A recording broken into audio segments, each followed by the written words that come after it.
All right, so just out of curiosity, how many people here have done anything with Node prior to today? A couple of people.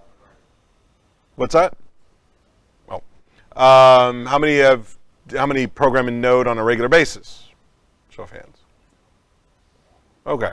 The reason I asked the question is simply because I'm sort of assuming, for purposes of the talk, that people have spent little to no time with Node whatsoever. So if you've spent time with the language, the tools, etc., you may be bored. And, you know, there's other interesting things going on at the conference. I don't want you to sit here if you could get something, you know, could spend your time better elsewhere. My goal for this particular talk is basically to get you started, get you comfortable with some of the tools, the ecosystem, the mindset, that sort of thing. In no way is this an exhaustive talk about Node, for the same basic reason that I could not really give an exhaustive talk on C# and the .NET platform in 60 minutes, because you could spend 60 minutes just talking about various aspects of the language each, without even talking about the ecosystem, the tooling, the environment, the mindset, the whole 9 yards. So in many respects, the goal here is to do just enough to get you dangerous, to get you to the point where you could actually install it, you could actually start working with it, start playing around with some of the tools, have some reasonable idea of what it is you're doing. It's kind of like, I don't know if anybody has ever studied a martial art, but there's a particular point in your study, you know, after you've gotten a couple of colored belts or whatnot, where you're absolutely convinced that you can kick anybody's ass. This is the part at which you're dangerous. This is the part where you go out and you typically start looking for fights because you want to prove that you have skills. And usually this is the part where the sensei of the dojo has to spar with you and show you just how much further you have to go. My goal is to get you dangerous and then turn you loose and never come back to Amsterdam again. Then I don't have to, well, get you enough information that you can start doing your own pursuit of the platform. Make no mistake, this platform is not going away. This platform is definitely not just, you know, the crazy ruminations of a couple of, you know, really angry web developers. This is a real platform. This is definitely going to be around for a long time. But let me also be very clear, there is not one thing that you do in Node.js that you could not do in some other platform. Whether you, what's that? Oh, absolutely. Absolutely. Anything you do in .NET, you can do in Node. Anything you can do in Node, you can do in .NET. I mean, there is, these platforms in many cases are extremely pluggable from the standpoint that if we talk about, for example, the mean stack, Mongo, Express, Angular, Node, you could easily replace that with ASP.NET and C#. You could easily replace the Mongo with Cosmos DB, and you have your choice of various web frameworks on the front end. I mean, these stacks, in many cases, are very pluggable. The key thing is you have some platform which knows how to respond to HTTP endpoints. And you can talk to a database and use the HTTP endpoints to talk to a front end, aka Angular or React or something else. So in a lot of ways, there's a lot of people that have gone out and sort of said, oh, Node.js is clearly the wave of the future, and anybody who's not using Node is clearly not hip. And most of the people saying that live in San Francisco and are currently looking for venture capital money. I mean, just to put it very simply, this is a hipster stack, as we call it in the US. And for that reason, quite frankly, it gathers its share of attention because it's hip, it's cool, it's, you know, all of those lovely things. So, by the way, that's me, if anybody cares. Most people don't, so we move on. So my goal is simply to get you comfortable and familiar with the Node stack because, frankly, it's cool, it's hip, it's JavaScript, and everybody cares about JavaScript because JavaScript is hot. There really is no other reason. I mean, I don't know why, but for whatever reason, about 5 years ago, the industry collectively woke up one morning and said, wow, JavaScript is really cool, and we should do a lot more of it. It's not like even the introduction of Node. Node officially is Google's V8 engine, which is the JavaScript engine that they embed inside of Chrome. It's that engine running as a console mode process on the server. It's not the first time that's been done. Netscape actually did something very similar way back when JavaScript was first introduced. They called it LiveScript. And this was circa 1997. And everybody said, yeah, who cares? I mean, JavaScript on the server, JavaScript is a thing we turn off in the browser because it's a security concern. I'm not making that up, by the way. I worked at Pacific Bell, the home of Dilbert. I worked there in 1997, and we actually had as a corporate policy that JavaScript needed to be turned off when you were working in the corporate browser portal because it was, quote, a security concern. I just would love to know what they would have thought about Angular, you know, today. Beyond that, you know, Node, it has some interesting technical properties to it. It's JavaScript on the client, JavaScript on the server, JavaScript everywhere, because particularly if you use Mongo or Couch or some of these other JSON-oriented data stores, technically you could do JavaScript everywhere. Front end, back end, database, the whole 9 yards, it's JavaScript all the way down. And JavaScript as a scripting language, that is to say something that you could use for doing administrative tasks. So if you've got a mix of Windows machines and Linux machines and Mac machines trying to write, you know, shell-level scripts that work the same on all of these platforms can actually be pretty tricky. But if you've got Node installed on all three machines, I mean, the same is true of Python, don't get me wrong. The same thing is true of Ruby. Any of these could be used, but this one is currently hot, and the other two are, you know, old. And nobody cares about old stuff, right? It's also generally considered to be a lighter weight stack. This is definitely a debatable term, what exactly we mean by lighter weight or lightweight. But in some respects, lighter weight meaning there's theoretically less stuff that I have to worry about. There's less stuff that I have to deliberately consume. And that's a very debatable point, because as we'll talk about, when you get ready to start working with JavaScript, when you start installing all of the dependency packages using NPM, which we'll talk about in a second, all of those packages are installed on your machine, and it, in terms of the number of packages and the amount of disk space being consumed, it easily stacks up as much or more than what you get when you do a NuGet install. So lighter weight, I'm not sure if I necessarily buy that argument, but I've heard it made any number of times. At the end of the day, let's just be really clear. The decision to use Node is very much a personal choice.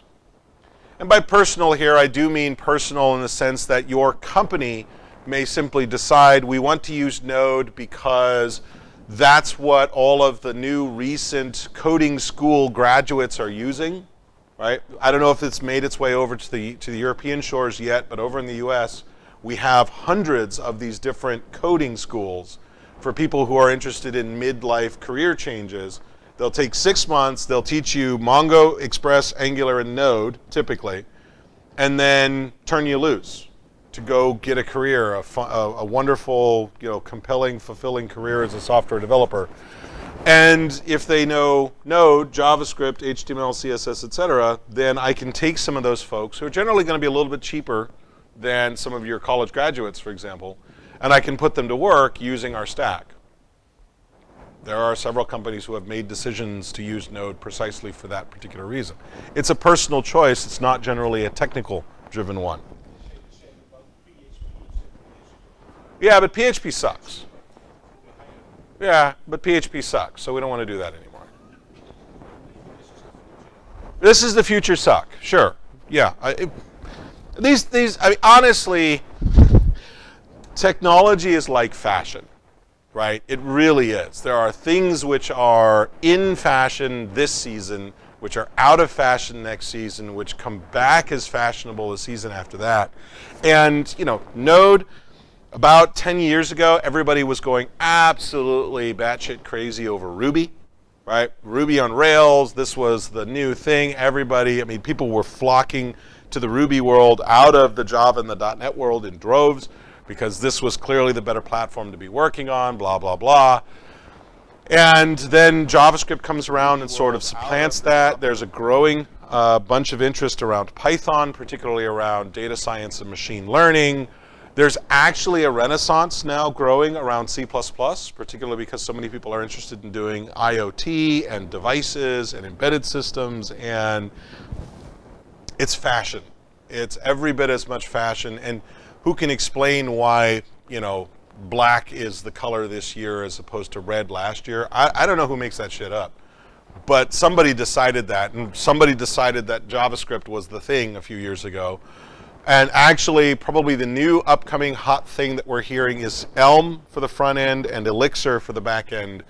Elixir is actually a Ruby-like language that's running on top of the Erlang virtual machine, and Elm is a Haskell-like language that runs in the browser.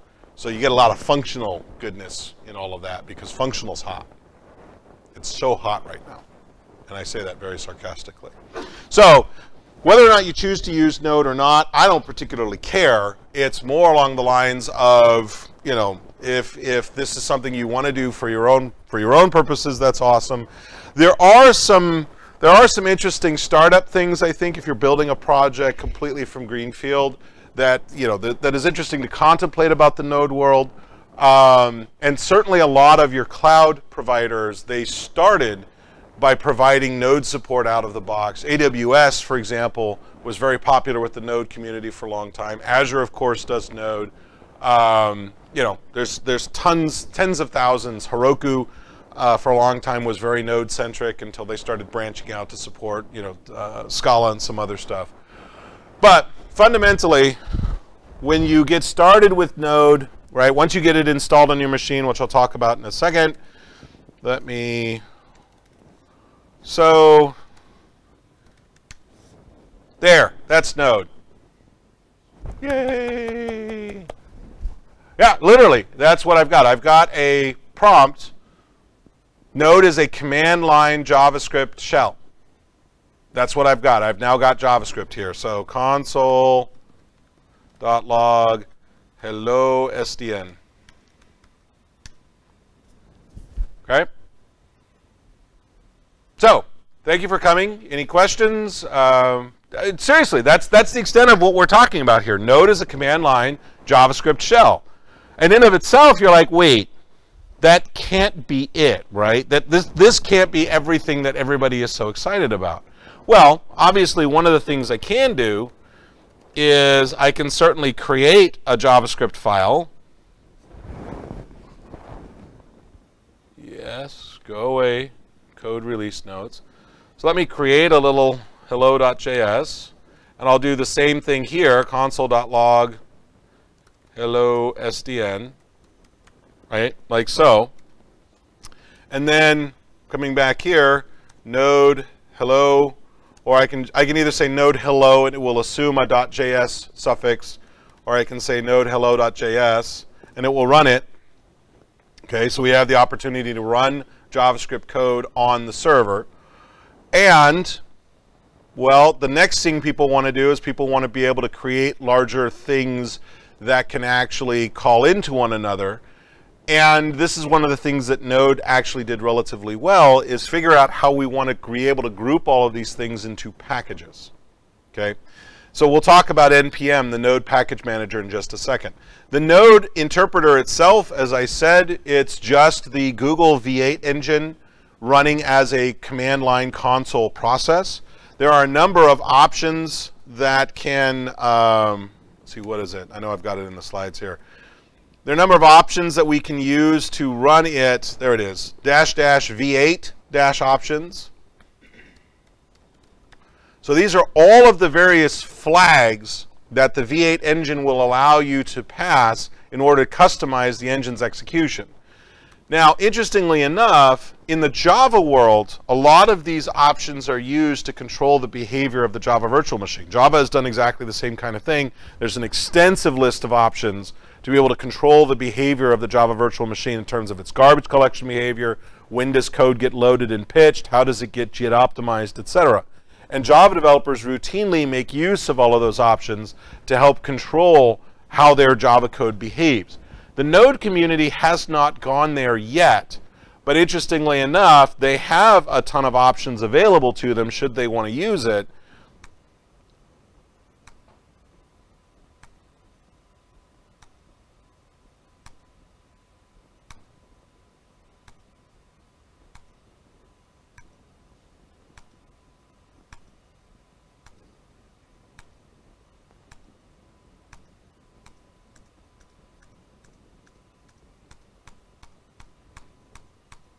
You guys got all of these, right? Yeah. This is what I mean. There are a metric crap ton of options to be able to, there were a whole slew of trace options that showed up there to show you the behavior of what's going on inside of V8. There were a number of options to try to control how it was behaving. And this is a project that is under constant development over at Google. So they are constantly rolling out new features. So one of the first ones that showed up here is experimental extras, meaning there are a number of things that they are considering adding to JavaScript as a whole. They'll throw it into V8 and then throw it under one of these command line flags where it won't normally be accessible unless you turn one of these flags on. There are a number of features that are coming down the pipe with respect to JavaScript features, async support, common module loading support, etc., which are not yet formally part of Ecmascript 2017 yet. That's the latest version of the specification that they're working on right now. Well, they want to have some usage statistics to work from, so the Google engineers will throw it into V8, which means it makes its way into Node. And then you want to turn on some of those features, great. You can turn them on, play around with them, get some feedback, how well does this work, get some edge cases, oh gosh, this would be a language bug. We need to think about these particular edge cases, etc., etc. But there's a bunch of other stuff in here going down through like track fields, track double fields, track heap objects, etc. We want to trace when some of these, when fields are accessed, when objects are allocated, when garbage collection takes place, etc., etc. Right now, this is all still very much the stuff of mystery. There's not a lot of people in the Node community who talk a lot about this. But it's all open source. The V8 engine is all accessible anytime anybody wants to look at it. It's a big old pile of C++ code. So if you really want to understand how Node works, by all means, brush up on your C++. Go git clone the repo, start walking your way through the code. You know, you could easily end up being like the Node expert and giving one of these talks at next year's SDN.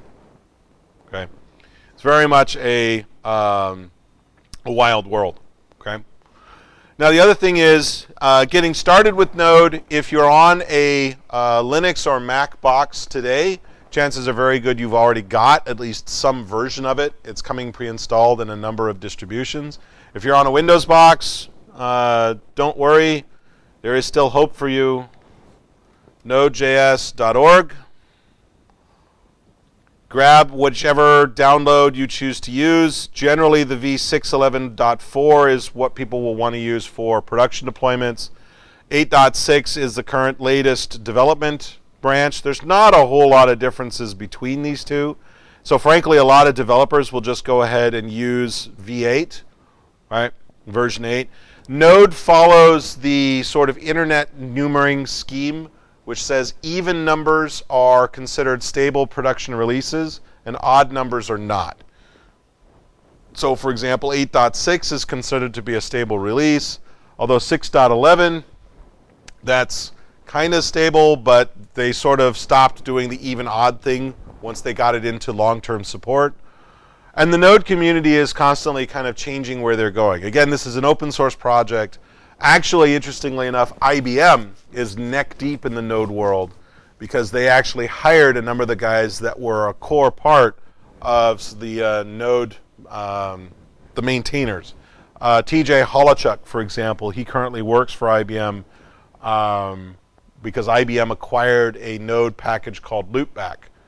And they were one of the core supporters of core Node, as well as the Express framework middleware, which we'll talk about in a little bit, which was contributing as a part of the Loopback middle. Anyway, so IBM is now, as of last year, neck deep in the Node world, which surprised a lot of people. So, anyway. So, if you're on a Windows machine, grab the download. Right, again, this would be, it's automatically detecting what platform I'm on. I'm on a Mac. If you're on a Macintosh, there's actually a nice way to get Node through Homebrew, which is a command line package installer. So brew install Node, and you've got it tucked away in a nice part of user local bin, and off you go. And let's see, the version of Node that I'm running right now is 8.2.1, which, yeah, it's a couple of minor releases behind v8.6, but like I said, realistically speaking, there's not been a whole lot of significant surface level changes in quite some time. So whether you're using Node v8, v7, v6, you probably won't be able to tell the difference for quite a while. So walk up to, whatever machine you're on, type node -- version. If it's there, you'll get a version number back. If it's not, wander up to nodejs.org or use your platform's favorite package manager and install it, and off you go. Now, one of the things you will get is you will get a utility called npm. This is the Node package manager. Okay? npm and Node go very much hand in hand with one another. So npm is very much like NuGet in the .NET world, in that its principal purpose is to allow you to be able to declare, define, and consume the various dependencies that your project will depend on. The key difference between npm and NuGet is that NuGet, generally speaking, when we work with it, is on a per project basis. Now, there are some NuGet packages that will install like global utilities that you could use for a variety of other purposes, but that's generally rare. That's actually quite common in the npm world. So, for example, if I want to start building an application using, I mentioned earlier, the Loopback framework, it will be very common for me to install the package globally. Npm install -g and then the name of the package. The -g means install it globally, which means there will likely be some command line utilities that will be installed as part of this package, which I will then generally use as part of working with said package. So, for example, if I go to loopback.io, which is the home of the Loopback package, here we see npm install -g loopback CLI. CLI for command line interface. So what this is doing is this is saying we're going to install a command line utility which will be your entry point into using this particular Node package. Okay? So if I do that, now what it's doing is it's reaching out to a website called npmjs.org. That is the central home for all things npm. That is where all of the packages reside. It's pulling down not only the Loopback tool, but it's also pulling down every single JavaScript package that that tool in turn depends on.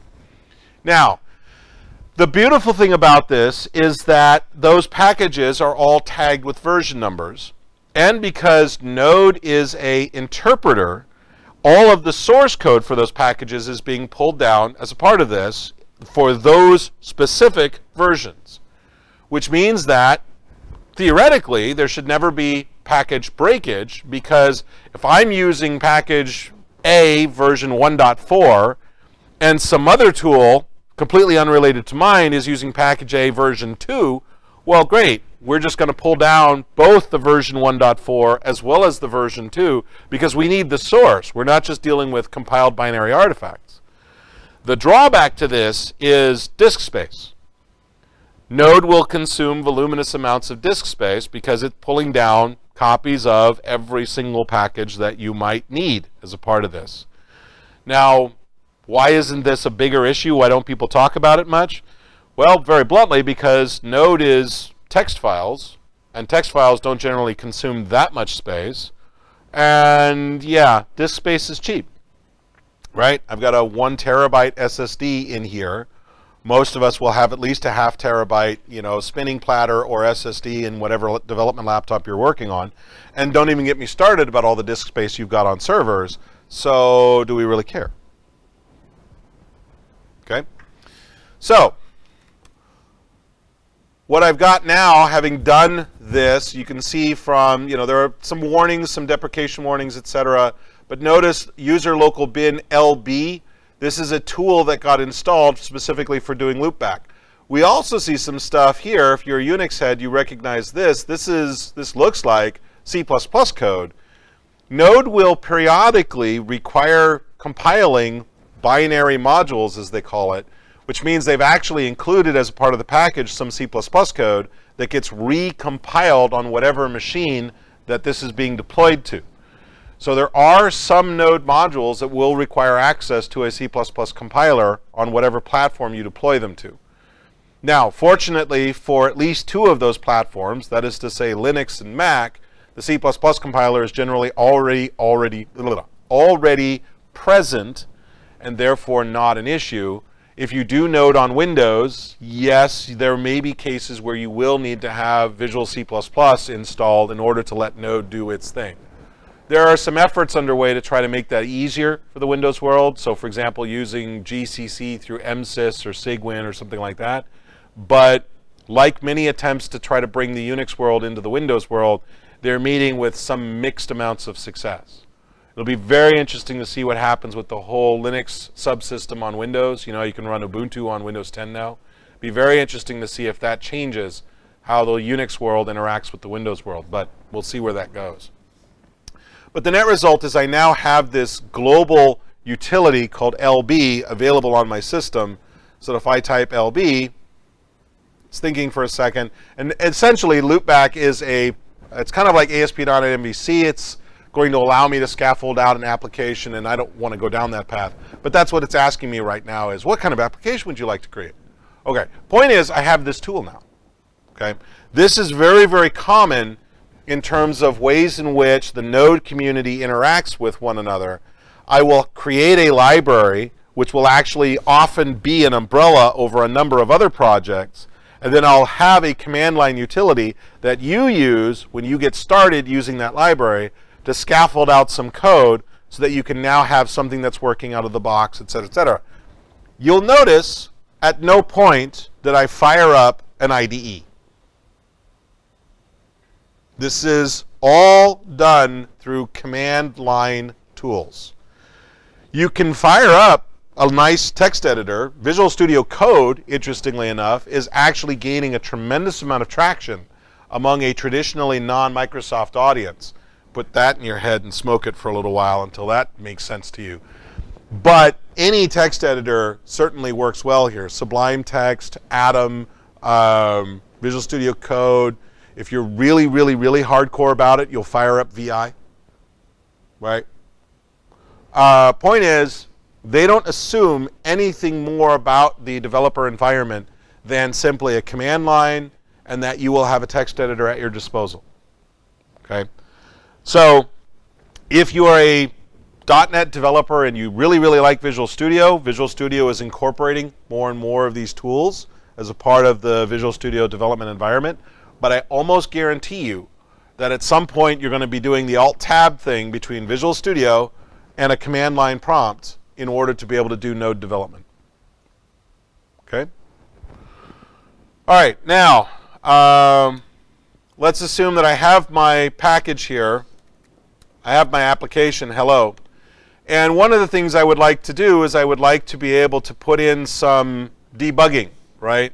So normally we would say something like, you know, debug about to say hello, console.log, debug just said hello, right? Now, in the .NET world, we have things like system.diagnostics, and it has system diagnostics trace, which allows us to do some very flexible and powerful diagnostic logging. And that trace can either be written to file or written to the console, which will usually get captured in a log file anyway, et cetera, et cetera, et cetera. It would be odd if Node didn't have something similar to that, but when you're just getting started with Node, it can be often tricky to figure out where that stuff lives. Unless you know another Node developer, there's got to be some way of being able to look some of this stuff up. Well, remember earlier, I said npmjs.org. That is the home for all of these different packages.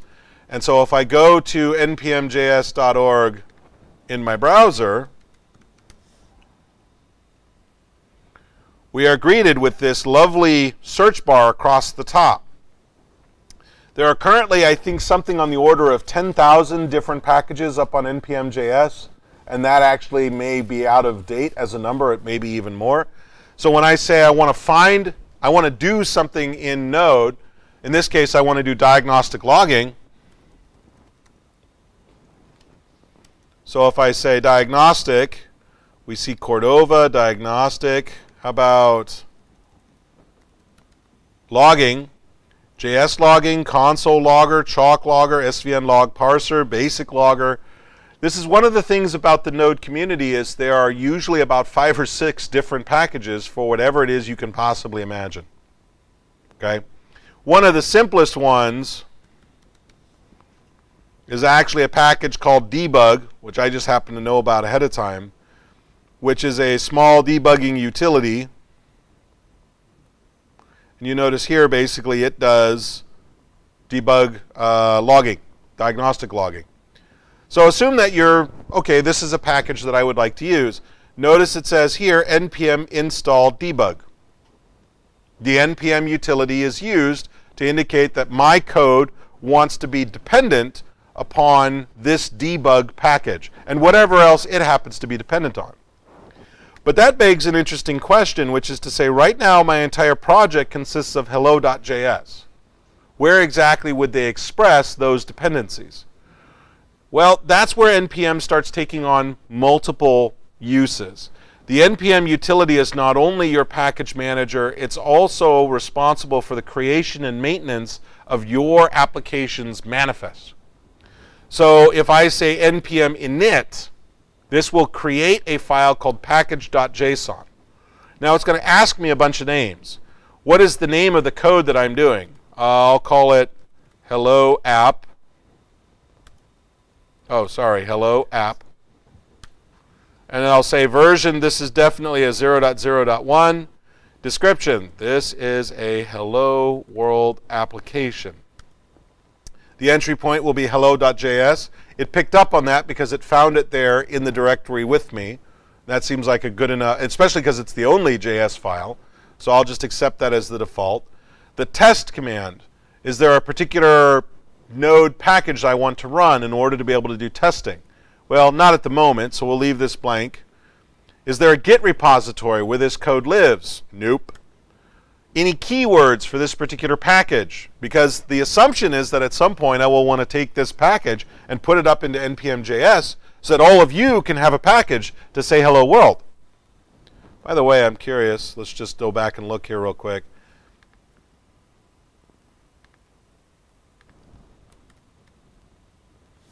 Yeah, there you go. Somebody actually created the package hello node and put it up there just so that you wouldn't have to write hello world. Somebody else has written it for you. This is very, very much the Node way of thinking. Let's create packages for everything.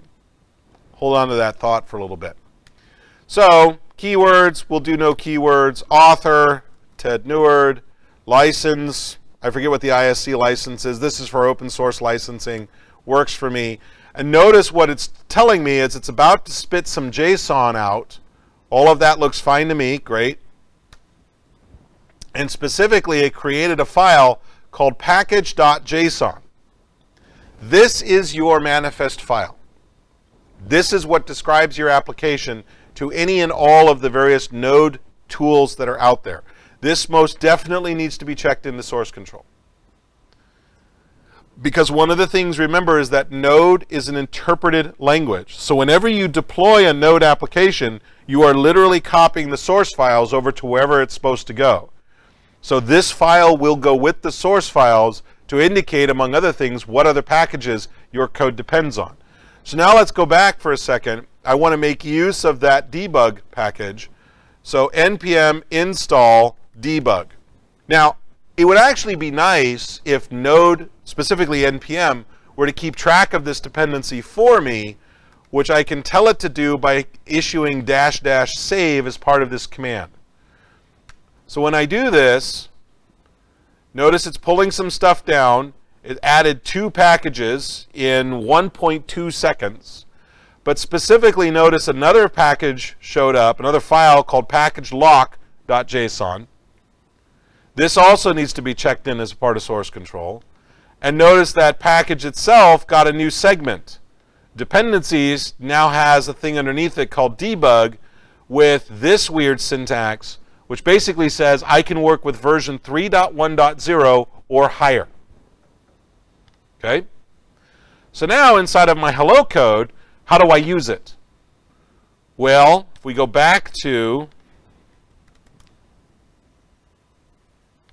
here, usually the package readme has some usage explanation here. Debug exposes a function, simply pass this function as the name of your module. So basically I want to do something like this using the built-in require function in Node. And I'm actually not going to call this HTTP, I'll call it app. So that now, instead of saying console.log, I can say debug.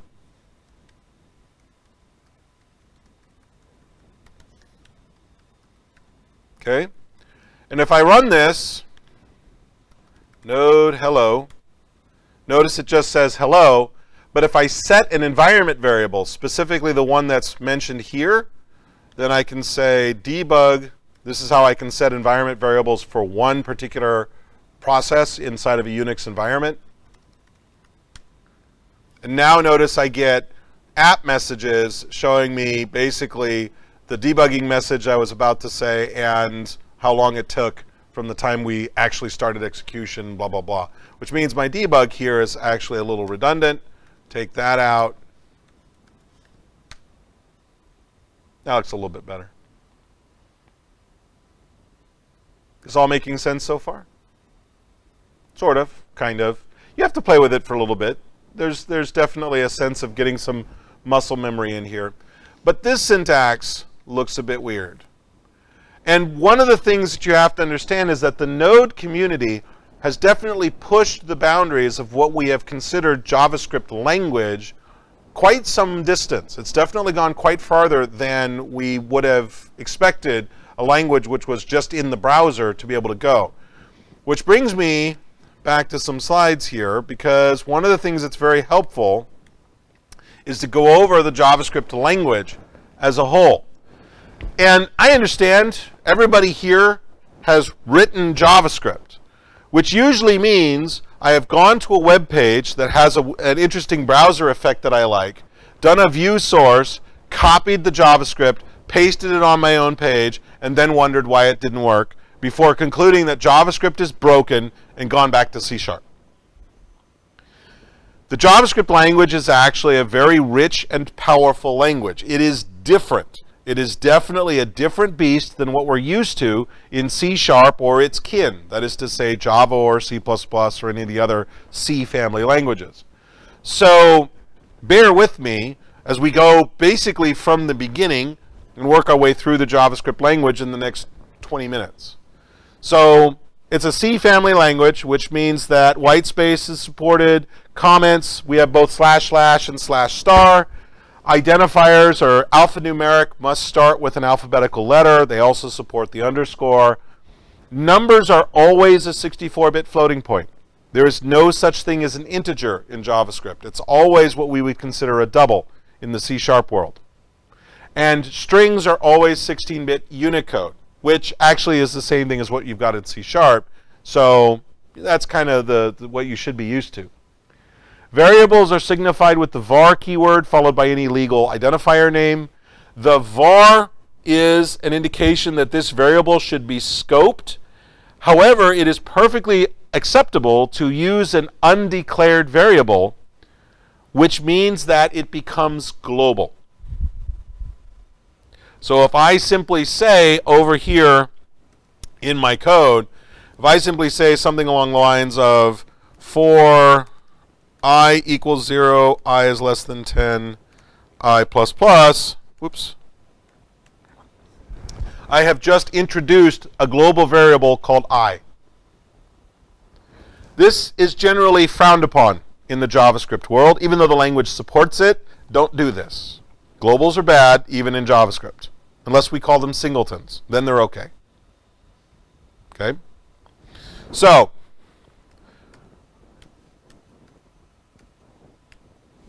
we have a bunch of flow control primitives similar to what we see in the C family languages, if else, switch case. There is actually try catch. Not a lot of people realize that JavaScript supports exceptions. You'll see it sometimes when you actually write some code and something goes wrong because a library is misplaced or something like that. You'll see actually a throw error. JavaScript does support stack popping exceptions. It's not used as often as we see in like C# or Java, but they are there. When you see an expression like if else, and Douglas Crockford is the guy who coined this phrase, and it's just taken off like wildfire in the JavaScript world. These expressions are evaluated for truthiness. So JavaScript has some very, very interesting notions about types and about values, and specifically what constitutes a true value and what constitutes a false value. Specifically, the first thing is JavaScript is an extremely promiscuous language, meaning that if you give me a thing and I'm expecting a different thing, well, I'll look for some ways to make the thing you gave me fit the thing that I expect. JavaScript is in the family of languages that are either dynamically typed or untyped, depending upon your use of the term type. And it often is what creates a lot of heartache for a lot of new JavaScript developers, because it's very hard to understand when and why some of these things take place. So for example, here we have common set of the first slide showing a common set of operators. Those are pretty straightforward. Notice the triplets there in the middle of the page, the triple equals and the not equals equals. Those allow for comparison without promotion, without promiscuity. And the reason for it is, if you look at this little quiz that I've created for you, which of these evaluates to be truthy and which of these evaluate to be falsy? Now, if you really want to test yourself, and I'll give you about 30 seconds, write down your answers, or else have some way of keeping track. You know, the first one is, the second one isn't, the third one is, the fourth one is, the fifth one isn't, etc. Just to test yourself, because this is not intuitive.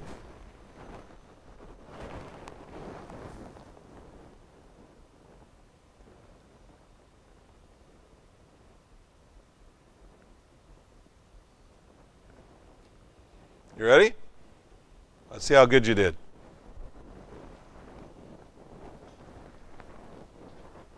How many of you got all of these right? How many of you got any of them right? How many of you can explain why you got any of them right? And that's the problem. Because the double equals allows for transformation. It allows for conversion. Whereas the triple equals says, yeah, don't do any of that conversive stuff. You got to remember, the JavaScript language is very much like a San Francisco hippie. The guys that are dressed in tie-dye, wearing Birkenstocks, munching granola, free love, and all of that good stuff, they'll take whatever you're going to give them. If you've ever gone to a Grateful Dead concert and you saw one of these guys selling, like, you know, concert beads out of the back of his VW bus, and you're like, dude, those are really cool, but I don't like have any money on me. They're like, you know what, man? I'll tell you what. You give a hug to the next 20 people that walk by, and I'll give you the beads. Because they're beyond capitalism, man. They're all about love. They're all about, you know, coexistence with our fellow human beings. They'll take whatever you want to give them, and they'll make it work. That's JavaScript. It will take whatever you give it and try to convert it. So, for example, here, the empty string is considered to be a falsy value, and so is the literal numeric 0. So therefore, that is considered an equivalent comparison. However, the literal string 0, well, that's a legitimate string, whereas the empty string is falsy, so therefore that's not correct. But here, the literal string 0, notice we're comparing it against a Boolean value false.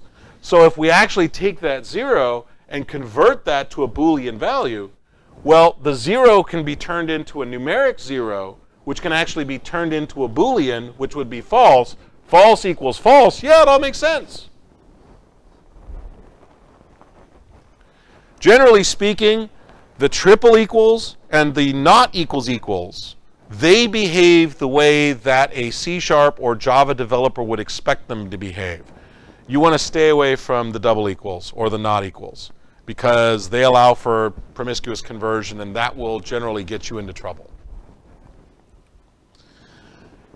Now, so far, everything that I've said has been pretty much, stock standard JavaScript.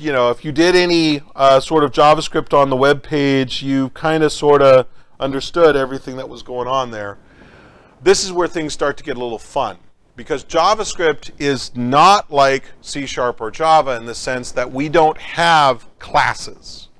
All we have are objects.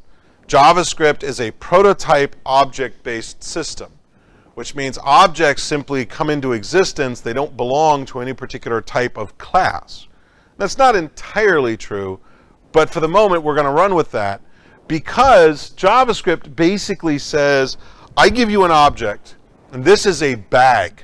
This is a bag of name-value pairs, where the value can be either a numeric or some other data type value, or it can actually be a function value.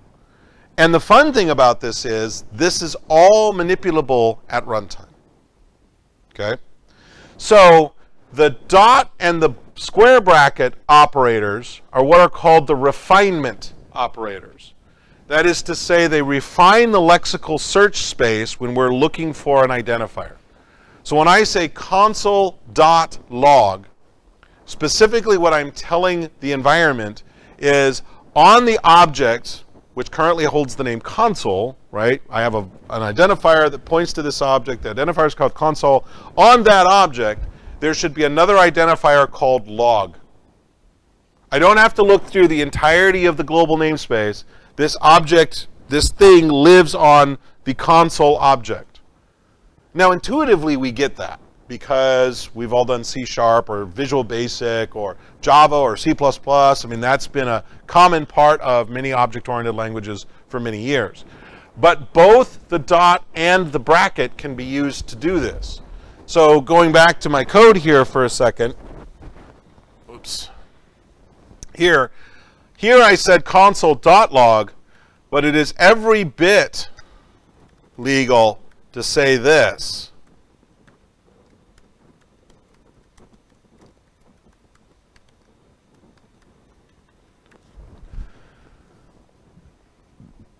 Now you'll notice that in this form, console bracket log takes a full-blown string. Okay? And here I'm doing just the dot identifier name, but because that second form, the bracket form, allows for a full-blown quoted string, one of the things that I am capable of doing is I'm actually capable of using names that wouldn't normally be acceptable. Because remember, objects in JavaScript are just bags. They're name-value pairs. And I could put anything I want as the name here, including a bunch of identifiers which would not be acceptable JavaScript. So, for example, I might have some object in the world, and in order to get at the first name of the object, I would have to use the bracket syntax. Okay? You with me so far? Good, because the ride's about to get a lot bumpier. The parentheses are the invocation operator. That means that take whatever's to the left of the opening parentheses, whatever that thing resolved to, and invoke it as if it were a function. So what that means is effectively, if I really want to, I could do this.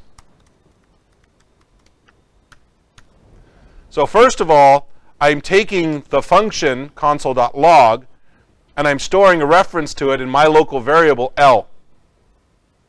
And then I'm invoking it.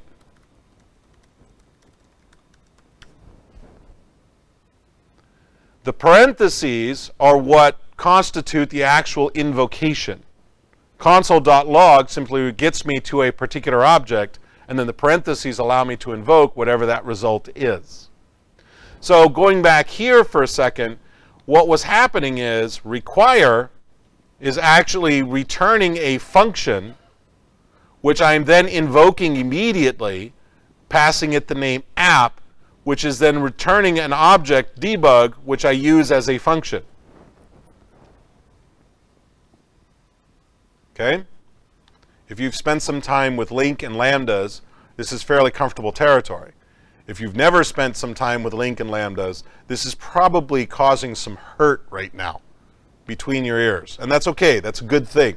This is why you go to conferences, is to be hurt just a little bit. Okay? Now,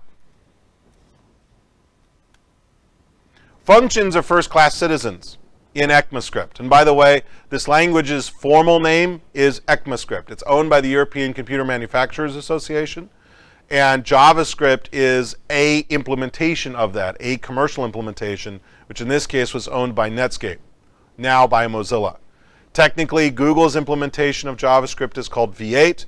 Microsoft's implementation is called JScript or Spartan, no, not Spartan, Chakra. There are several different commercial names for those languages which follow the Ecmascript standard. So Ecmascript, functions are first-class citizens, means we can pass them around as values. We can have function literals that we will make use of. We can trap them, store them, change them, etc. To write functions in Ecmascript, there are 4 different common forms. The first is a form that's pretty similar to anybody who spent some time in a C family language. So function, the name, and then parameters, followed by curly brackets given the body. Notice, by the way, no semicolons, no semicolons, no semicolons, semicolon, semicolon, no semicolon, no semicolon, completely optional.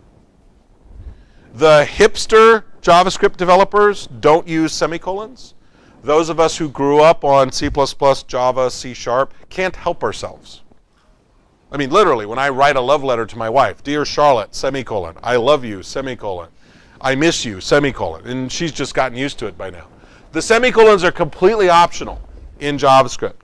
There are 1 or 2 edge cases where they're actually necessary, but for the most part, you can leave them out and nobody will miss them, nobody will care. So here I've defined a function addIt that takes 2 parameters, first and second. Now notice the lack of types. First and second could be anything. They could be strings, they could be date objects, and JavaScript, the interpreter, will attempt to figure out what it means to add the first and the second. Okay? So here when I call addIt with 1 and 2, that's going to result 3 and print it. AddIt again, now notice that what I'm doing is I'm defining a variable called addIt again, and I'm assigning to that variable a function literal. Okay? So this function, technically from here down to here, I'm defining an anonymous function literal, and that function is being assigned to addIt again. It's very important that you be able to read and understand what's happening here, because this is the way that most Node code is written. We use JavaScript, we use Ecmascript in this very meta-object protocol style, where we look at these functions as being captured in variables that would allow for me to redefine what addIt again means later. Okay? We do a lot. This is exactly how jQuery works, by the way, in the browser. Whenever you start using jQuery and jQuery looks around and says, oh, your browser supports all of these things but doesn't provide these, so let me go ahead and put some functions in under these well-known names that know how to adapt for the fact that this browser doesn't do that support. This is the backbone on which jQuery is built, is to be able to provide that common uniform surface by doing polyfill into all of those places where the browser that you are using doesn't support it. So this is extremely important because this is the backbone on which a lot of Node code is written as well. The third form here, notice I've got this function literal. I've just embedded it directly inside of the println call. So here's the function literal, and then notice I immediately invoke it. This is not as common in Node, but you will see it because there are some cases where I want to define a function in line specifically to provide some scope, because I want to make sure that these variables are not seen outside of this function, or in some cases because there may be some stuff inside of here. Or the more common case is I will have a function that defines a function inside of it and returns the inner function so that people can use that. And this is where this is where we really start getting into some really interesting meta cases that we don't normally see show up in C# code. The last form down here, function, notice I don't describe any parameters whatsoever. Notice that I then start making use of this hidden argument called arguments. You know how in C# we have a implicit this pointer for every object that we work with? In JavaScript, in addition to a hidden this, there's a hidden arguments. So that down here, when I call add 1, 2, 3, 4, 5, well, JavaScript looks and says there are no parameters declared here, so all 5 of these will show up in the arguments array. If I had done add it 1, 2, 3, 4, 5, 1 would have been bound to first, 2 would have been bound to second, and 1, 2, 3, 4, 5 would have been bound to arguments.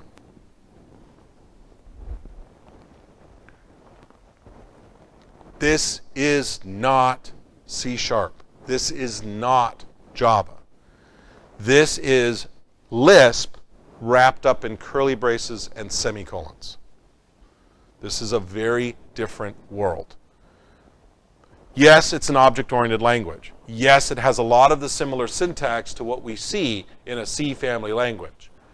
That does not make it Java. That does not make it C#.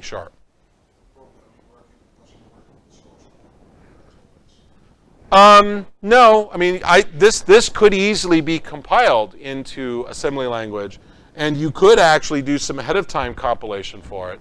There's absolutely no reason why this could just as easily work in C# code,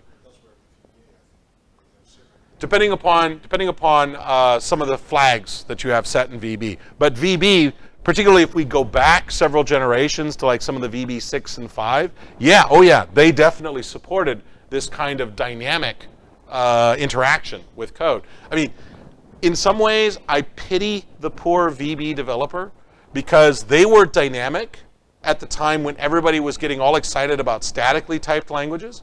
No sooner did VB actually convert to be a statically typed language than everybody got really excited about dynamically typed languages. Poor guys just cannot catch a break, right?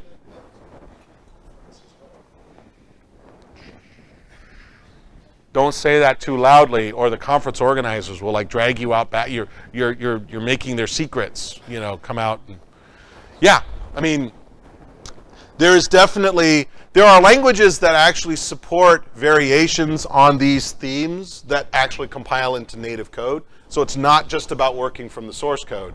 It's easier with an interpreter, but it's not a requirement. All right.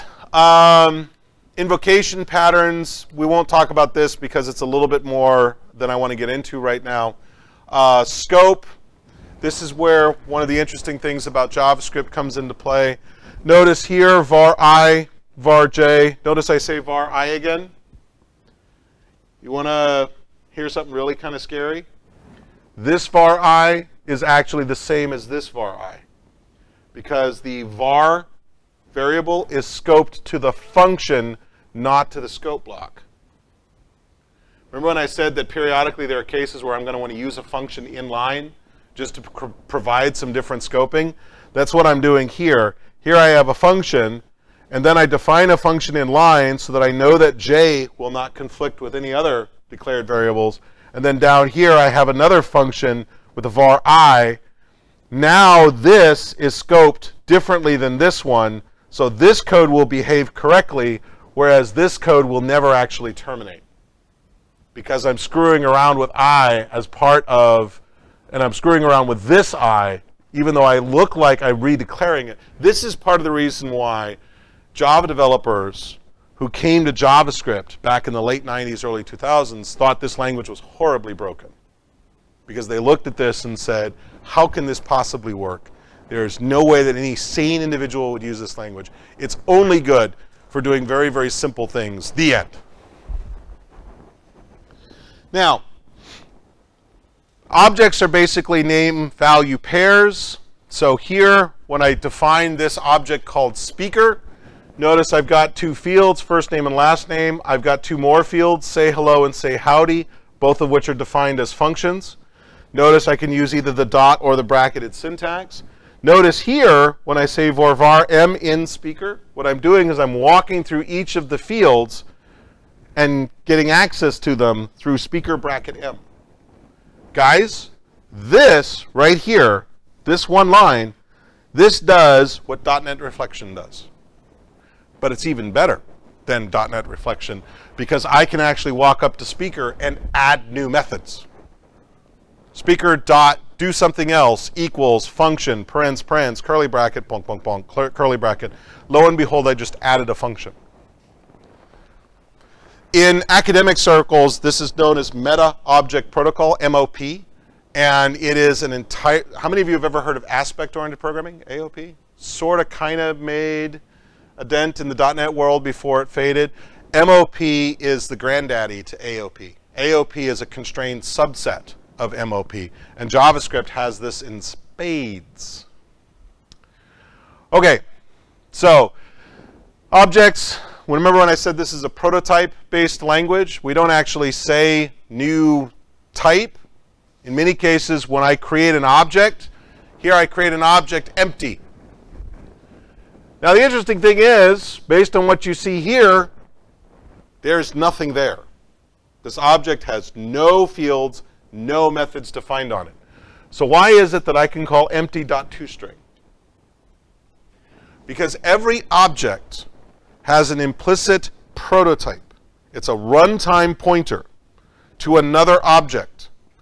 And kind of like in .NET when we say when you call a method on an object, we look at its type, and then we look at its base type, and its base type, and its base type. That's how we do that whole virtual resolution thing. Same thing happens here, except we follow the prototype chain. So when I look at an object, I'll look on empty. Does it have a toString method? No. Okay, then I'll go to that empty prototype. Does it have a toString method? No. We'll take it to its prototype until eventually we get to the absolute root prototype where toString is defined as printing out its address in memory. It's all about prototype chaining. Now, the prototypes are a runtime construct which can be manipulated at runtime. And in some cases, what we would want to do is we might want to change some of that behavior. So here, this is some snippet of code where I look to see if object, the prototype object, does it already have a symbol called create? And if create is not currently a function, then we're going to define an object create method, which in this case sets the prototype to whatever is being passed in. Now here's the fun thing. This is object like system.object. This is a fundamental part of the runtime-based library. And I am changing it at runtime. It's what we call monkey patching. Again, jQuery does this. So it's not like this is some weird edge case thing that never happens. This happens all the time. So down here, I create a base with say howdy. Now I want to create a derived that points to base so that now I can walk through all of derived, call derived.sayHowdy. Derived does not have anything on it called sayHowdy, but because derived prototypes to base, we invoke this method. Understanding that prototypical relationship is the second most important thing you need to do in the Node world. This open object system is extremely, extremely, extremely powerful. And a lot of the Node environment relies very, very heavily upon it. More monkey patching examples. I won't walk through all of these. I'll leave these for you guys to sort out for yourself. Again, event processing, same idea. I'm adding some functionality to all of the objects that are passed in. So I can literally add methods like in this case, I'm adding a .fire method, and I'm adding an on method so that I can register event handlers to fire. Node actually does this for all of its objects. And so here I can see that on poke, and then down here, event stooge fire poke. And so that will trigger poke, and so that println will show up. And notice I'm just doing this on a standard JavaScript object. That stooge there, by passing it into eventuality, gets these new behaviors just magically. We get to play around like this at runtime in ways that C# and Java folks never considered. Closures are basically methods that can have capture of variables declared outside of it. So notice here, this is a function that defines a function inside of it. This inner function has reference to this entity. So notice what I'm doing here is I'm defining this function and then invoking it. Notice that the outer function returns the inner function, which means by invoking it, what I'm really returning is this block here as a function. But because it's encased in the outer function, this block here has access to this variable that nobody else will ever be able to get to, not even through reflection. You can do this same trick, by the way, in C#, have been able to since C# 2 or 3, but it's not something we typically do because we just declare fields as private, because nobody will ever access private fields, right? Except with reflection. Okay? And more examples of, and there's some path forward. Some of this is kind of out of date, so I'm not going to worry about that. Ecmascript 5 was approved in 2009. That's the so-called Harmony release. Ecmascript 2015 and 2016 are collectively referred to as Ecmascript 6. Let's see. There it is. So this table here is a list of features down the left-hand side for features in Ecmascript 5, Ecmascript 6, and then basically what's coming in the 2017 standard. And these are a list of all the different Ecmascript environments. And the numbers are basically the number of, these are all a set of unit tests, if you will, and indicating whether or not a particular environment passes them. Okay? So, for example, if we look at ECMA 6 and we look at the spread operator, we can see that Tracer, Babel, they both support, well, Tracer supports 15 out of 15, Babel supports 13 out of 15. We scroll over here to IE 11, it supports 0 out of 15, thus keeping IE's perfect record of being completely unusable for web development alive. We can see that Edge supports, which is great. We can see that the Edge preview is even better, and so on and so on and so on. Okay? Now, like I said, there is a ton of things. We talked about it, Node and NPM, and there are about 50 bazillion different Node packages out there. It's a huge, huge ecosystem. What I've shown you in terms of the core JavaScript language, the Node command line utility, the NPM utility, Npm install, etc., that's sufficient to get you started. Does this mean you are now able to put Node developer on your resume? Of course, because resumes lie all the time. So congratulations. By the power vested in this conference, I pronounce you all Node developers. Go forth and begin startups.